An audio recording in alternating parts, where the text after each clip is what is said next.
उत्तर भारत में बादल फटने और आकाशीय बिजली गिरने की घटनाओं में कई लोगों की जान चली गई। कई लोगों को उपचार के लिए अस्पताल में भर्ती कराना पड़ा। जम्मू कश्मीर और हिमाचल बाढ़ से त्रस्त हैं।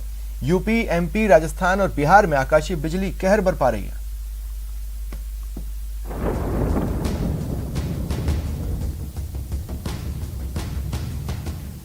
उत्तर भारत में मानसून के सक्रिय होने के साथ ही पहाड़ी इलाकों में प्राकृतिक आपदा और मैदानी इलाकों में बाढ़ और आकाशीय बिजली गिरने की कई घटनाएं हुई हैं। आप टीवी स्क्रीन पर 5 तस्वीरें देख रहे हैं। धर्मशाला में बाढ़ ने भारी तबाही मचाई है। वहीं चमोली में लैंडस्लाइड के बाद रास्ता बंद हो गया। रामपुर में भारी बारिश के बाद राष्ट्रीय राजमार्ग पर चट्टानों के टुकड़े बिखर गए।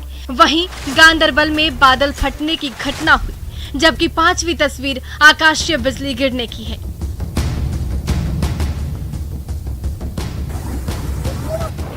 यूपी, एमपी, राजस्थान और बिहार में आकाशीय बिजली का कहर बरपा है। राजस्थान में जयपुर समेत कई शहरों में बिजली गिरने की अलग अलग घटनाओं में 20 लोगों की मौत हो गई। इसमें आमेर महल के वॉच टावर पर सेल्फी लेने वाले 11 लोगों की मौत शामिल है, जबकि यूपी में 40, एमपी में 6 और बिहार में 6 लोगों की मौत की खबर है। प्रधानमंत्री नरेंद्र मोदी ने इस आपदा पर गहरा शोक प्रकट किया है।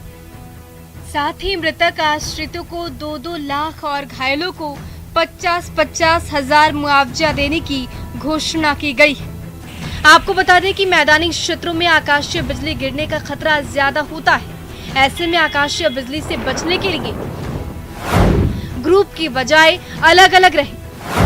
पानी, बिजली के तारों, खंभों, हरे पेड़ों और मोबाइल टावर से दूर रहें। खुले में हो तो अपने हाथों को कानों पर रख लें। अपनी दोनों एड़ियों को जोड़कर जमीन पर बैठ जाएं। छतरी या सरिया जैसी चीज को अपने से दूर रखें। मौसम विभाग के मुताबिक अगले 24 घंटे के भीतर दक्षिण पश्चिम मानसून से दिल्ली, हरियाणा और पंजाब, यूपी, बिहार समेत उत्तर भारत में बारिश होगी। जम्मू कश्मीर, हिमाचल प्रदेश और उत्तराखंड में तेज बारिश का अनुमान है। Bureau report, news 18 network.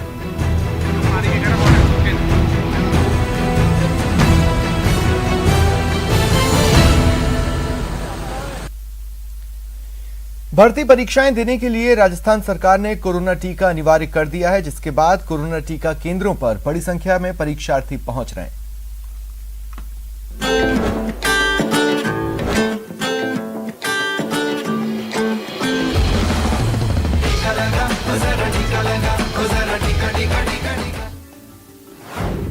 ना कोई आनाकानी, ना करनी है देरी।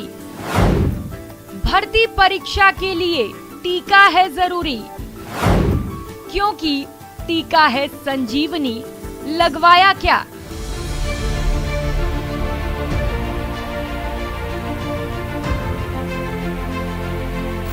राजस्थान में भर्ती परीक्षाओं की तैयारी में जुटे युवाओं के लिए एक टास्क और बढ़ गया है।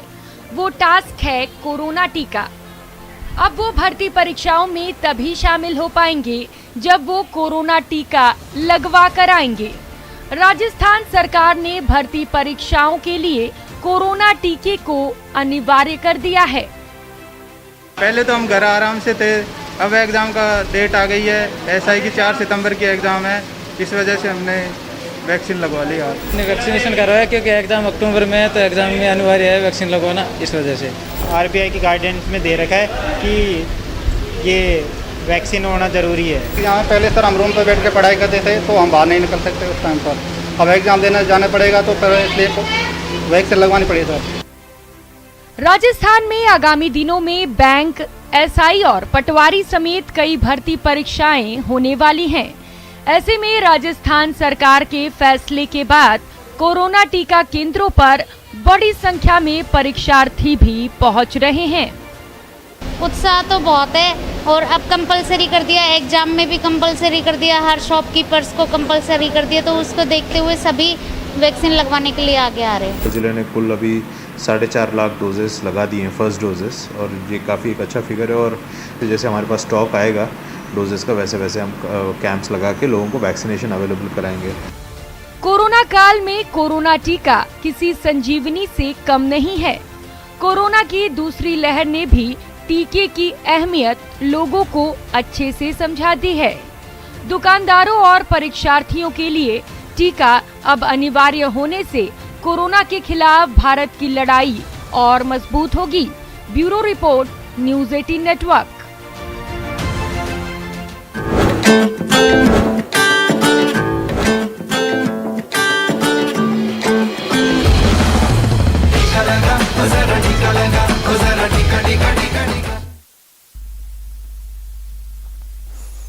सांसद किरोड़ी लाल मीणा ने बिजली कंपनियों में कार्यरत अधिकारियों और कर्मचारियों की स्थानांतरण नीति की मांग की है।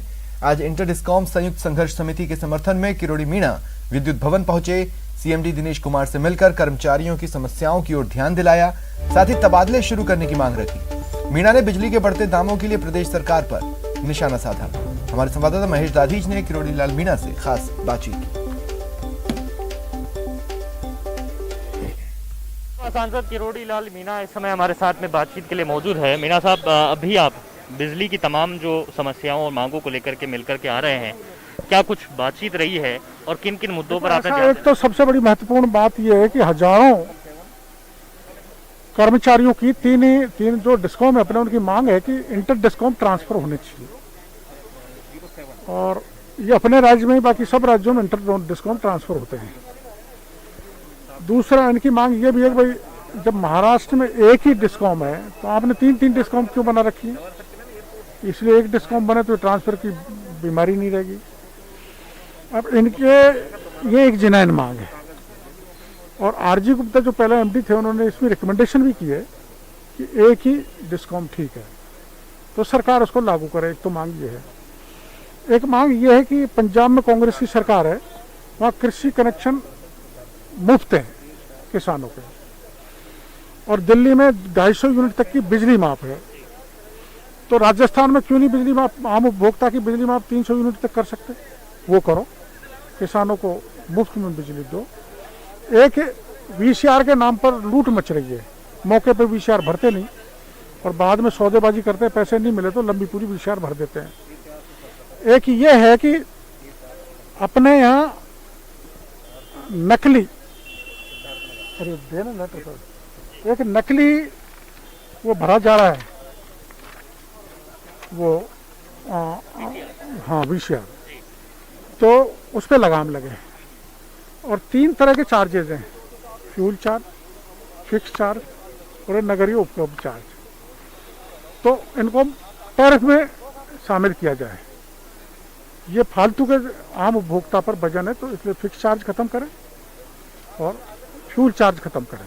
महेश दाधीच, न्यूज़ 18 जयपुर।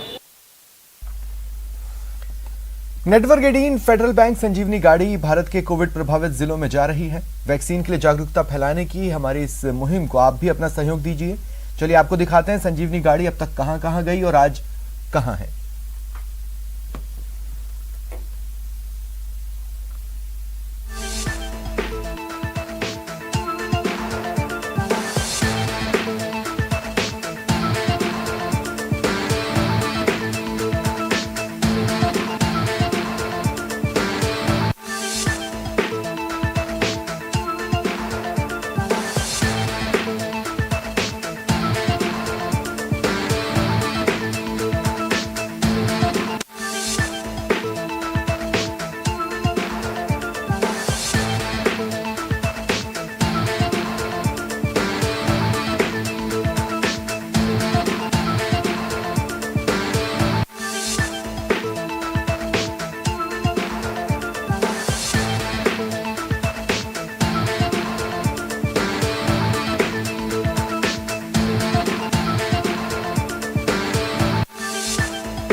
फिलहाल इतना ही, नमस्कार।